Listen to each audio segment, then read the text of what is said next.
गेल्या 5 महिन्यांपासून नाराज असणाऱ्या छगन भुजबळांची अखेर मंत्रिमंडळामध्ये वर्णी लागली। मंत्रिपदाची शपथ घेतल्यानंतर आता भुजबळांनी एकामागून एक गौप्यस्फोट करायला सुरुवात केली आहे। अजित पवारांसोबतच्या संबंधांपासून ते राज उद्धव एकत्र येण्याच्या शक्यतेपर्यंत अनेक विषयांवर बोलताना भुजबळांनी धक्कादायक दावे केलेत। शिवाय आपल्याला मिळालेल्या मंत्रिपदाची एक्सपायरी डेट देखील त्यांनी एबीपी माझाला दिलेल्या खास मुलाखतीमध्ये सांगून टाकली आहे। भुजबळांचे हे गौप्यस्फोट आणि त्यावर उमटणाऱ्या प्रतिक्रिया यांचा आढावा घेणारा हा खास रिपोर्ट।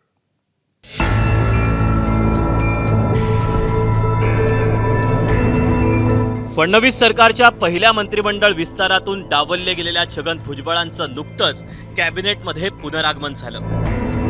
मात्र मंत्रिमंडळात येण्यासाठी तब्बल 5.5 महिने त्यांना वाट पाहावी लागली। मंत्रिपदाची शपथ घेताना या 5.5 महिन्यांकडे मागे वळून पाहणाऱ्या भुजबळांनी एबीपी माझाला दिलेल्या एक्सक्लुझिव्ह मुलाखतीत अनेक गौप्यस्फोट केले। मंत्र्यांच्या यादीत नाव नसल्यामुळे बसलेल्या धक्क्यापासून पक्ष सोडण्याच्या विचारापर्यंत आपण कसे पोहोचलो हे देखील भुजबळांनी सविस्तर सांगितलं। मी वाट बघत बसलो आणि नंतर लक्षात आलं की माझं नावच नाही। बावनकुळे म्हणे मुख्यमंत्र्यांनी एवढे आग्रह केला की नका रे त्याला घ्या बाबा तुम्ही, त्यांना नाही घेतला। प्रफुल्ल पटेल भेटले, मी आणि तटकरेंनी सांगितलं घ्या, नाही घेतलं काय करणार। अरे हे घर आम्ही उभं केलं, त्या घरात ज्याला मला नेहमी सगळ्यांनी एवढं मान सन्मान दिला, फुकट दिला ना। मी काहीतरी लढलो, त्यांच्या जीव त्या हातावर घेऊन लढलो मी, काहीतरी असेल ना। मग आताच असं कसं मला डावललं गेलं होतं, ती खंत माझ्या मनामध्ये नक्की दुःख। पण त्यांच्या सगळ्या प्रमुख कार्यक्रमाला मी हजर होतो। 1 मेच्या कार्यक्रमाला मी हजर होतो, स्टेजवर होतो त्यांच्यावर। शिर्डीला अधिवेशन झालं, मी हजर होतो, ठीक आहे।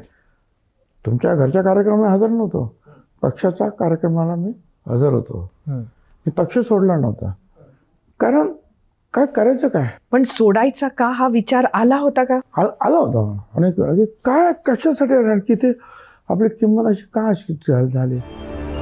तर पक्षात झालेली ताजी घुसमट व्यक्त करताना भुजबळांनी राष्ट्रवादी एकसंध असताना शरद पवारांचा प्लॅन काय होता आणि नंतर तो कसा बदलला याचा किस्सा सांगत राजकीय वर्तुळात एकच खळबळ उडून दिली। पण मध्यंतरी माहिती आहे, पवार साहेबांनी राजीनामा दिला अध्यक्षपदाचा। हो, त्यावेळेला असंच ठरलं की मी काय येणार नाही, मी राजीनामा देईन, सुप्रियाला अध्यक्ष करू आणि तुम्ही सरकारमध्ये जा। 3 दिवसांनी पवार साहेबांनी मागे घेतली। विचारा अजितदादांना, त्यांच्या घरात शिरलं होतं सगळं। एप्रिल महिन्यात राज ठाकरेंनी उद्धव ठाकरेंना टाळी दिल्यानंतर भुजबळांच्या चेहऱ्यावरून आनंद ओसंडून वाहत होता। आता मात्र 2 ठाकरे एकत्र येणं हे केवळ विशफुल थिंकिंग असल्याचं सांगत भुजबळांनी या एकत्रीकरणाची शक्यताच फेटाळून लावली। मला तर खूप आनंद होईल दोघे एकत्र आले। किंबहुना मला जेव्हा कळलं की राज ठाकरे हे बाजूला जात आहे, त्यावेळेला 12 वर्ष मी कुणाशी बोललो नव्हतो। राज ठाकरेंना आणि उद्धव ठाकरे दोघांनाही फोन केला आणि म्हटलं माझं ऐका, एक 8 दिवस शांत राहा।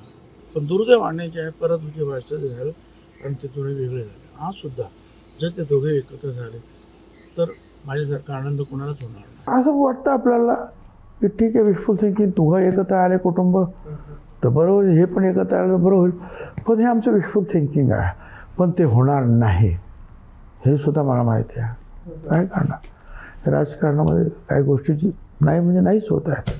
म्हणजे उद्धव आणि राज एकत्र येणार नाही, मला तरी वाटत नाही।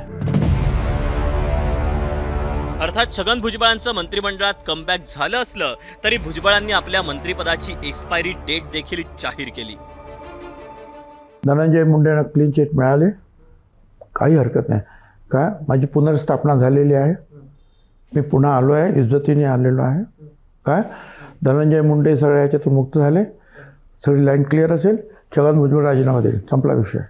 पुढे पण अशा पद्धतीची काही चर्चा झाली आहे तुमची दादांबरोबर? चर्चा हो करणार, हो ठरवणार तर मी ना, मी निर्णय तर मी घेणार ना। भुजबळ मंत्रिमंडळात दाखल झाल्यानंतर साहजिकपणे नाशिकच्या पालकमंत्री पदाच्या शर्यतीत आणखी एका नावाची भर पडली। या पदाचे सर्वात प्रबळ दावेदार मानल्या जाणाऱ्या गिरीश महाजनांनी भुजबळांच्या दावेदारीबाबत उपरोधिक टोला लगावला। तर ठाकरेंच्या शिवसेनेनं भुजबळांच्याच प्रतिक्रियेचा आधार घेत अजित पवारांच्या पक्षावर टीका केली.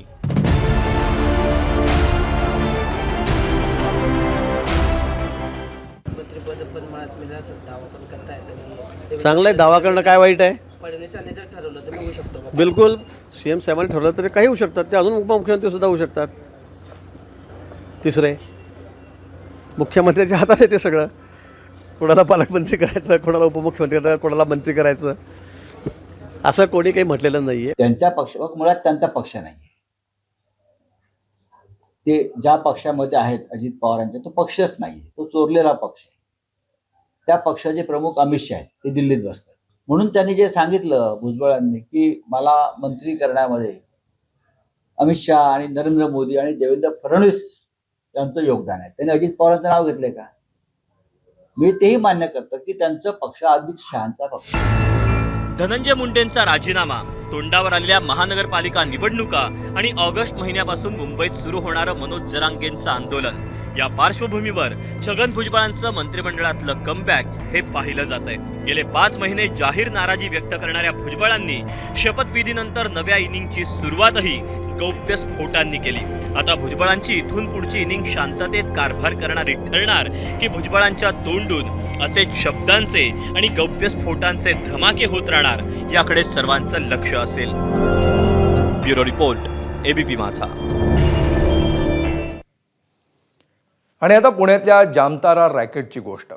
अमेरिकेतील नागरिकांना डिजिटल अरेस्टची धमकी देऊन पैसे उकळणाऱ्या मोठ्या सायबर टोळीचा पर्दाफाश झालाय, तेही पुण्यात.